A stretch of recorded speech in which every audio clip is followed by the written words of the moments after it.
The first time Maya Williams walked through the entrance of Willow Creek High, an elite, predominantly white institution tucked away in Raleigh's suburban landscape, she understood that acceptance wouldn't come easily. She anticipated the stares, the hushed remarks, the icy reception. What caught her off guard was Chase Monroe. Right from day one, Chase and his crew targeted her like predators sensing vulnerability.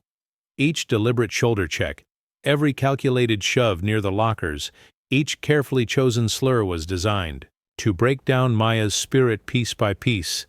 She weathered it all. The hostile glances, the hateful labels, the mockery that trailed her through every hallway. Maya took each attack without retaliation. She stayed silent when Chase sent her tumbling in the lunch line. She held her tongue as Trent Matthews, Chase's loyal lieutenant, accidentally drenched her homework with soda. She managed only a thin smile when they mocked her solitary position at the most isolated cafeteria table. Patience, composure, self-control. These values were etched into her very soul. What Chase and his followers couldn't comprehend, what they had no way of knowing, was that Maya wasn't the helpless victim they assumed her to be. She carried the legacy of a Shaolin grandmaster, trained since childhood in a philosophy that taught her genuine power came not from attacking first, but from enduring, from remaining centered until the perfect opportunity presented itself. Chase believed he was tormenting a vulnerable girl. He couldn't have been more mistaken. He was about to receive an education he'd remember forever.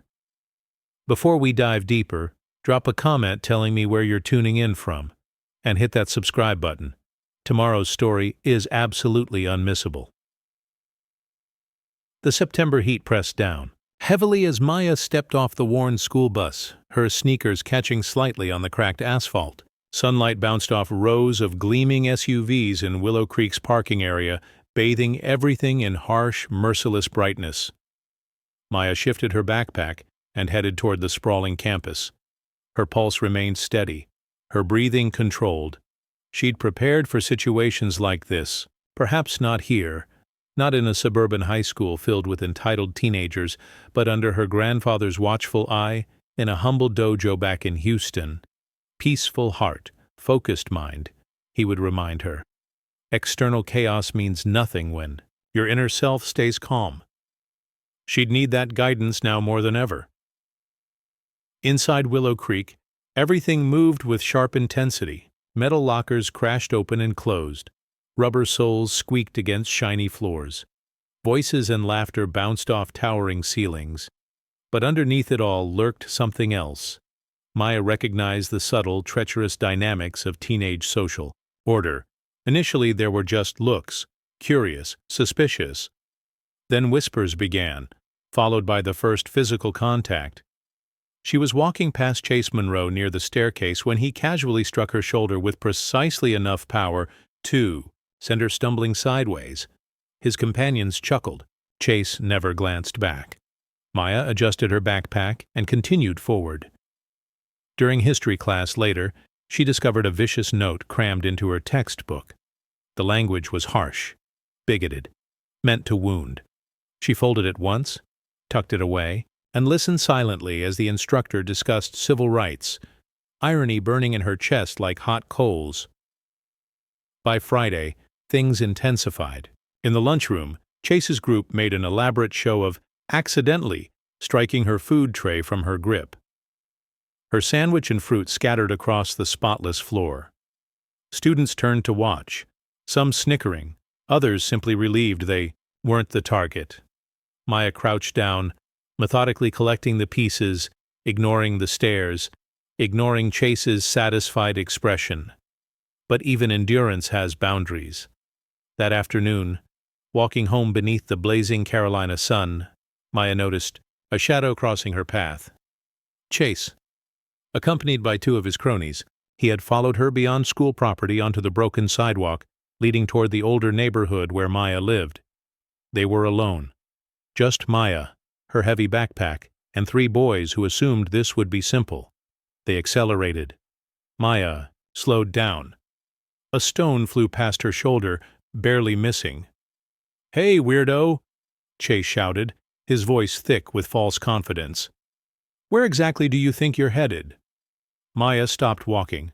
The afternoon air hung thick, filled with insect songs and the distant hum of a lawnmower.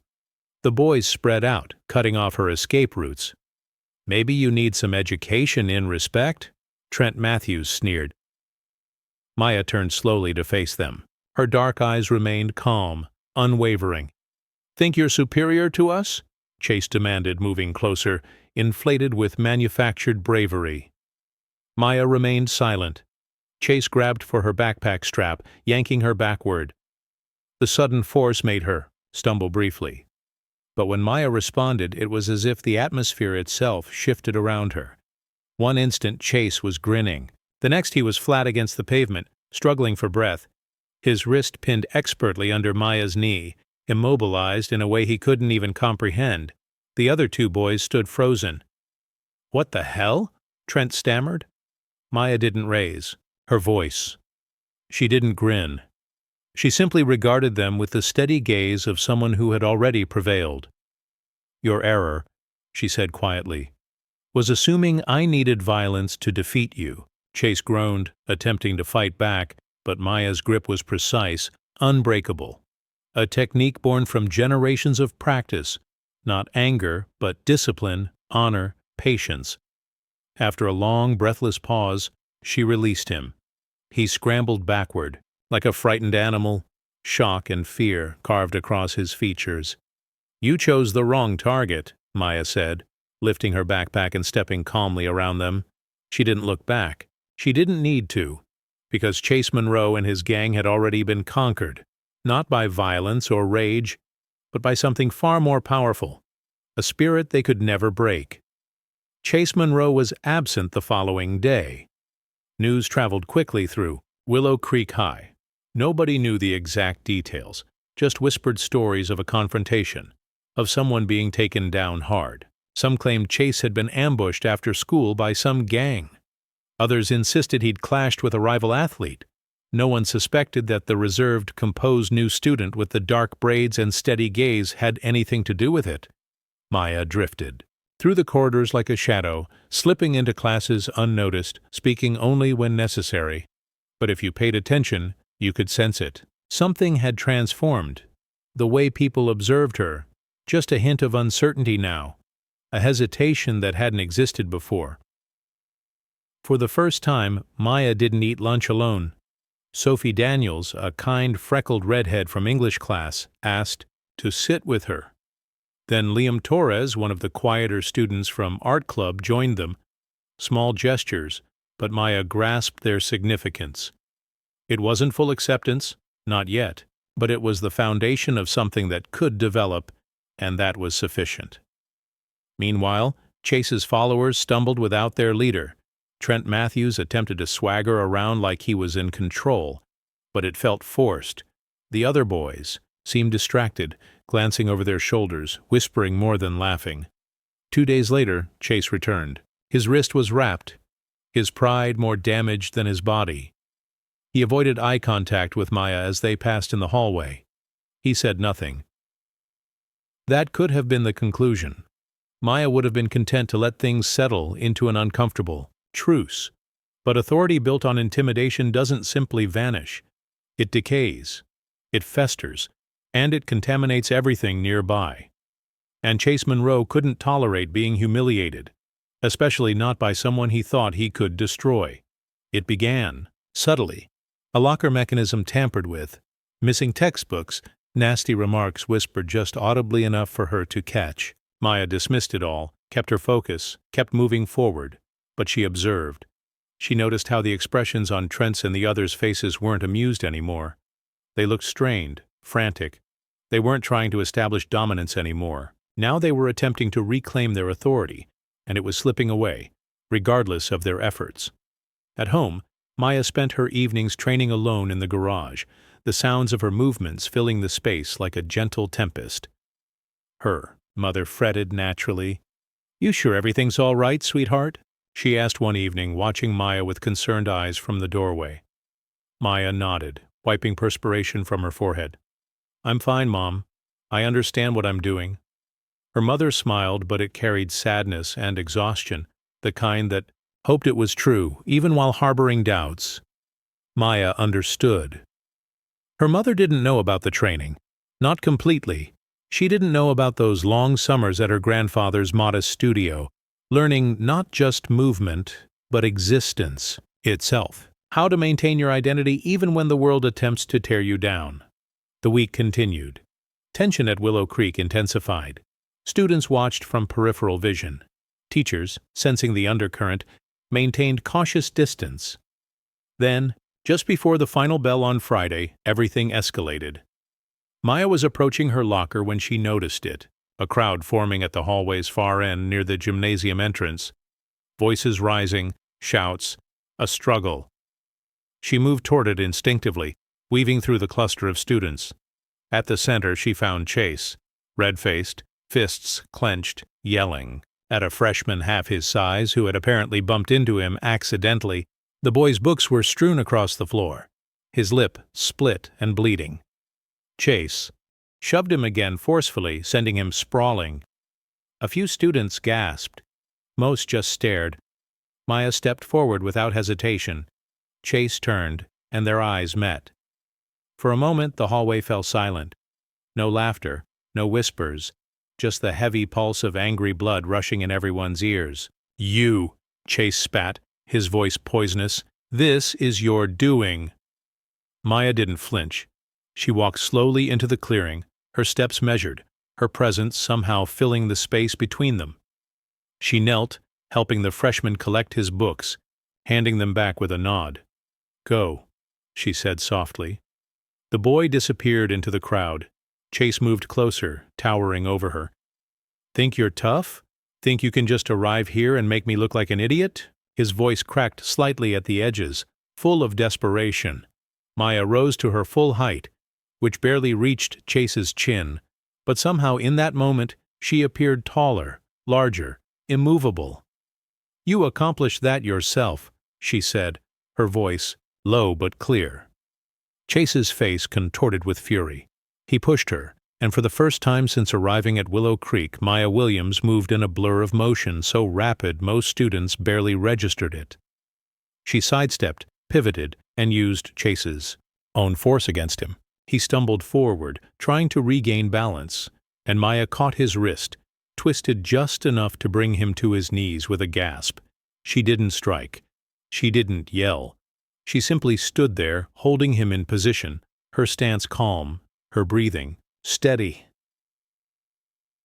The watching students erupted in shocked murmurs. Phones appeared. Clicks and flashes filled the hallway. Chase tried to break free, but it was futile. Maya released him with a gentle push, and he fell backward, scrambling to his feet, face crimson with shame and rage. "You'll regret this," he hissed, but even as he spoke everyone could see it. The transformation. The authority was gone. Maya didn't respond. She didn't need to. She turned, lifting her backpack onto her shoulder, and walked away through the parting crowd of students. No one laughed at Chase. No one patted him on the back.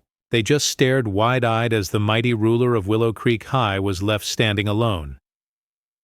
When Maya arrived home that evening, her mom was waiting on the porch, arms crossed, worry creasing her brow. "I heard something occurred," she said. Maya nodded, setting down her bag. "It's finished," she said simply, and in her heart she knew it was. Not because Chase would stop being cruel. People like him rarely changed so easily, but because now everyone had witnessed the truth. Chase Monroe wasn't invincible, and Maya Williams wasn't someone to pity. She was someone to respect. And perhaps, just perhaps, Willow Creek High would remember that. By Monday morning, the transformation at Willow Creek High was unmistakable. Students still whispered when Maya passed, but the whispers had evolved. There was no more mockery in their voices, no more gleeful cruelty. Instead, there was curiosity, respect, even something approaching admiration. Maya moved through the hallways, like a quiet force. Her presence felt even in silence. Her footsteps measured, her gaze unwavering. Chase Monroe, meanwhile, had become a shadow of his former self.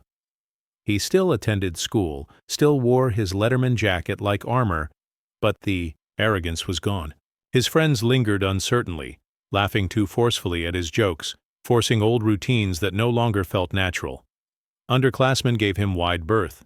Teachers, once so willing to look away, now kept watchful eyes whenever he raised his voice. Maya observed it all with the same quiet patience she'd shown from the beginning. She didn't need to celebrate. She didn't need revenge. Chase was causing his own downfall. Every angry explosion, every sullen glare, every attempt to rally. His followers only revealed his desperation.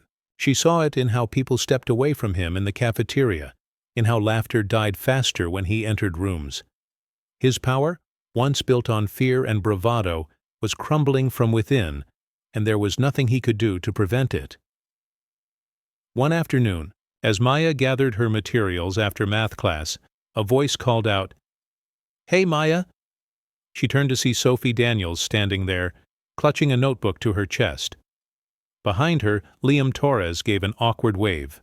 "We're going to the library to work on the history assignment," Sophie said, hesitating slightly. "Want to come with us?" For a moment, Maya considered declining from habit, the old instinct to remain separate, stay invisible. But then she smiled, a small, genuine smile, and nodded. "Sure," she said. It was a simple thing, an invitation, a gesture, but for Maya it meant everything. Sitting with them at the long wooden tables of the Willow Creek Library, flipping through thick textbooks, laughing quietly at Liam's awful jokes, she realized something had changed, not just in how others perceived her, but in how she saw herself. She wasn't merely surviving anymore. She was becoming part of something, on her own terms, without sacrificing her identity. Meanwhile, Chase continued his downward spiral. A week later, he got into a screaming match with Mr. Harmon, the gym teacher, after being benched for poor conduct. Days after that, he was caught damaging a freshman's locker, an act so petty and obvious it embarrassed even his remaining friends. Detentions and suspensions accumulated, and with them came the realization that Chase Monroe was no longer untouchable. The school that once ignored his bullying now monitored his every action. One day, as Maya was leaving her final class, she found Chase waiting by the exit. His face was drawn, dark circles under his eyes, hands buried deep in his jeans pockets. For a moment they simply stared at each other. Then he spoke, his voice barely a whisper. "You destroyed everything." Maya tilted her head slightly, studying him. "I didn't destroy anything," she said gently. "You did that yourself." He didn't argue. He just stood there, looking at her like he wanted to say more, but couldn't find the words. Then, without another sound, he turned and walked away, shoulders slumped. A boy who had built his kingdom on fear and was now left to wander its ruins alone. Maya watched him leave, feeling a strange mix of sadness and satisfaction. She hadn't wanted revenge. She hadn't wanted to hurt him. All she'd ever wanted was to be left in peace, to live without fear. And now she'd created that space, not through violence or cruelty, but through resilience, discipline, and the unwavering belief that she didn't need to become like her tormentor to overcome him. Weeks passed. Leaves turned golden and red, swirling across sidewalks in the cool autumn breeze. At Willow Creek, life found a new rhythm. Maya discovered herself part of a small but growing circle of friends. Sophie, Liam, and a few others who appreciated her quiet strength and sharp mind. She joined the art club, where her sketches of graceful martial arts poses drew admiring comments. She volunteered at the library, tutoring younger students in math and science. She wasn't the most popular girl at school, and she didn't want to be. She was respected. She was herself, and that was more than enough. One chilly Friday evening, as Maya and her mother sat on the porch sipping hot chocolate, her mom glanced over at her. "You seem different lately," she said, smiling. "Stronger, happier?" Maya smiled back, feeling warmth not just from the cocoa, but from everything she had fought for and earned. "I think I am," she said. Her mother reached over, squeezing her hand. Gently. I'm proud of you, baby. Your grandfather would be too. Maya felt emotion rise in her throat at the mention of her grandfather, the man who had taught her to stand firm, to remain still in life's storms. She looked up at the stars scattered across the Carolina sky and whispered a silent thank you into the night. At Willow Creek, seasons continued changing. New challenges would arise, new struggles, new lessons. But Maya knew now that she could face them. Not because she was the strongest or loudest, but because she understood something most people didn't. True power doesn't come from domination or fear. It comes from knowing yourself, standing your ground, and never letting anyone steal your dignity. And somewhere deep down, she knew Chase Monroe understood that too. Far too late for himself, perhaps. But maybe just in time to prevent someone else from making the same mistakes. Life has a way of teaching lessons whether we're prepared or not. And sometimes, the quietest student becomes the greatest teacher. Maya Williams wasn't just the new girl anymore. She was the storm that had passed through Willow Creek, steady and silent, leaving behind a school forever changed by strength they never saw coming. And as she walked those polished hallways, her steps sure and fearless, she knew one thing for certain. She had already won. In life, true strength isn't measured by how loudly we fight back, but by how calmly we stand firm against injustice. Maya's journey teaches us that patience, discipline, and self-knowledge will always outlast cruelty and fear. We don't need to sink to the level of bullies to triumph. Instead, we can rise above, letting our character and resilience speak louder than any insult. Remember, dignity cannot be taken. It can only be given away. Choose to hold your ground with grace, and you'll always emerge stronger.